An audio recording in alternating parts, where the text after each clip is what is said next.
Man-made বন্যা ঘাটালে গিয়ে বললেন মুখ্যমন্ত্রী মমতা বন্দ্যোপাধ্যায়। বাংলা কত বঞ্চনা সহ্য করবে? ডিভিসি জল ছাড়াই ষড়যন্ত্রের অভিযোগ মুখ্যমন্ত্রীর। হুগলির পরশুরার পরে ঘাটালে বন্যা পরিস্থিতি দেখতে হাঁটু জলে নেমে পরিদর্শন করলেন মুখ্যমন্ত্রী।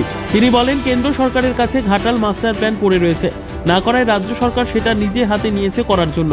ডিভিসি এর ছাড়া বিপুল পরিমাণ জলে দক্ষিণবঙ্গের বিস্তীর্ণ এলাকা আজ বন্যা কবলিত। ঝাড়খণ্ডের জলে বাংলা প্লাবিত হচ্ছে। 3.5 লক্ষ কিউসেক জল ছাড়া হয়েছে ডিভিসি থেকে।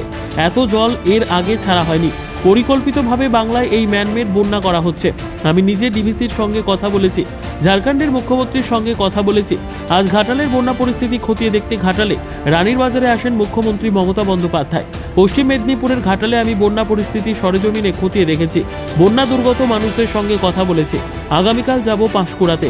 বন্যা পীড়িত মানুষদের যে কোনো দরকারে আমাদের সরকার তাদের পাশে আছে। আমি প্রশাসনকে এই সংক্রান্ত প্রয়োজনীয় নির্দেশ দিয়েছি। বন্যা পরিস্থিতি পরিদর্শনের পর মুখ্যমন্ত্রীর গাড়ি মেদিনীপুর সার্কিট হাউসের উদ্দেশ্যে রওনা দেন। বন্যা পরিস্থিতি খতিয়ে দেখে মুখ্যমন্ত্রী পুরো বিষয়টি দেখছেন বলে বানভাসী মানুষদের আশ্বাস দেন। মুখ্যমন্ত্রী প্রশাসনিক আধিকারিকদের প্রয়োজনীয় নির্দেশও দেন। মুখ্যমন্ত্রী মমতা বন্দ্যোপাধ্যায় সাংবাদিকদের বলেন, এটি ম্যানমেড বন্যা। রাজ্যকে না জানিয়ে কেন্দ্রীয় সরকার বিভিন্ন জলাধার থেকে জল ছাড়াই এই বন্যা পরিস্থিতির সৃষ্টি হয়েছে।